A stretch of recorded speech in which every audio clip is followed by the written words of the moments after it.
A hypocrisy. Yesterday, we're going to take back control of our borders. On Monday, we're going to give away control to Brussels.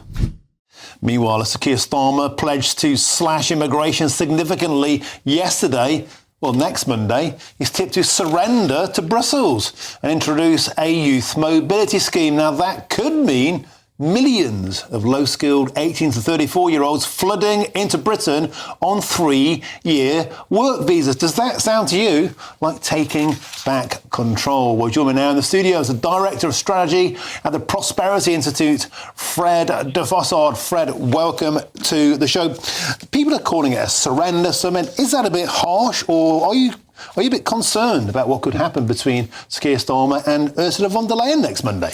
Thank you so much for having me on the show. I've been reading a little bit about the reset, and I think Surrender Summit is pretty accurate. There's a debate happening in Parliament right now where the Conservatives tabled a motion, which Reform UK seem to support as well, criticising this Surrender Summit for essentially handing over control of regulations for food standards, for agriculture, for farming rules, for product standards as well, and even a lot of energy policy, like the price of industrial carbon, which affects all British industries, to the European Union. And not only that, it'll be overseen by the European Court of Justice, that European politicised court whose jurisdiction we escaped from in 2021, and now we're going straight back in. A lot of people were scratching their heads and thinking, hang on a minute, I voted to leave the European Union. How can we even be having these kind of conversations today? And more to the point, is there not an absolute sort of dichotomy, a hypocrisy?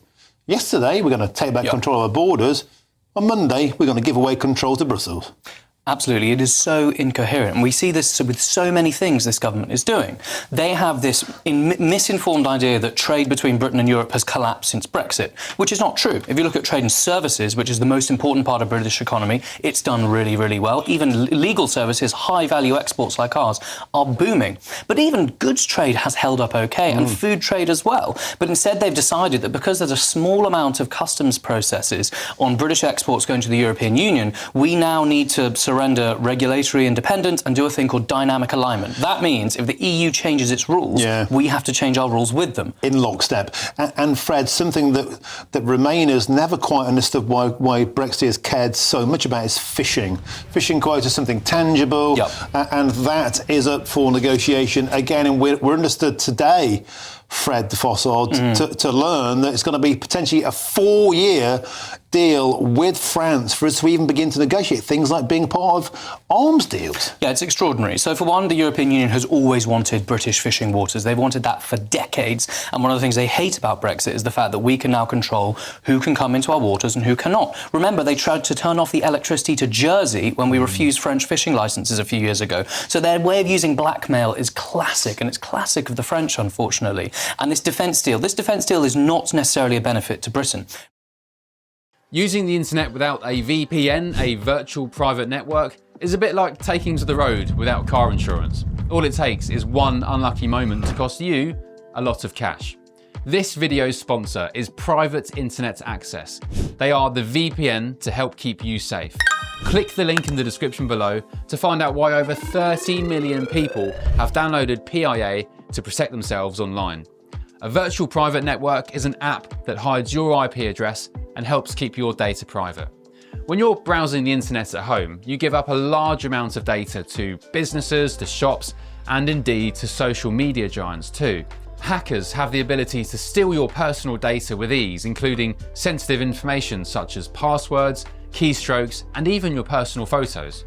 Private Internet Access helps protect your personal data by encrypting your internet connection to keep your data out of the hands of cybercriminals. And it's not just hackers either to be concerned about. Information can be censored too. When Canada passed their C18 bill, social media giants decided to ban news content on their platforms. But PIA can protect your ability to consume the news and content you love. Private Internet Access is available for Windows users, Mac OS, Android, Linux, iOS, and you can use one PIA subscription to protect an unlimited amount of devices. And we've got a huge GB News discount for you too. Click the link in this video's description and you'll get a massive 83% off PIA. That's under £2 a month, the price of a coffee, and you'll get an extra 4 months completely free on top. Also, there's a 30-day money-back guarantee too. Visit piavpn.com/GB News to start protecting yourself digitally today.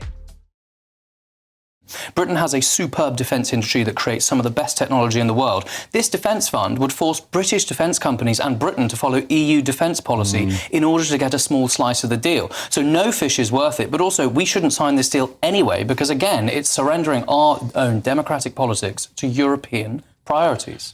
And of course, we were told, Fred, that the European army was a dangerous fantasy by Nick Clegg back in 2015. And here we are. Seems to be a dangerous reality.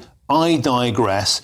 Yeah. The point about this is that the Brexit that we thought we got under the previous government, a lot of people said, myself included, it's still left open the cat flap. It's still tied us in on key things like fishing, on defence, on taxation, and here we are again. Is there any hope that this could be reversed? What's going on in this debate at the moment, for example? What are they saying about the proposals that could happen on Monday? Yeah, so I think this can be reversed, thankfully. I mean, the most important thing to remember is the European Union economy itself is doing really badly. Mario Draghi did a report which said the European economic model is broken. And it is. Europe is not creating businesses. It's not innovating anymore. So why would we want to realign? Instead, we need to embrace trade and deregulation. That's greater trade with allies like the United States, greater trade with the Pacific Rim nations, and most importantly, domestic deregulation so we can compete with Europe and make Britain richer. Now, of course, Sir Keir Starmer, the Labour Party, would say that it's important we are stronger together with our closest trading partner. Geographically, they would say it makes sense to be defensively aligned, particularly with the threat in Ukraine. But I think a lot of people think we could do that, rightly so, without having to be a member of a club that many people thought we left back in 2016. We have to leave it there. Thank you very much for joining us. Thank you. Fred Fossard, Director of the Strategy, the Prosperity Institute. And just a reminder, the Prosperity Institute is owned by the Legatum Group, and the Legatum Group is also one of the lead investors in the holding company of GB News.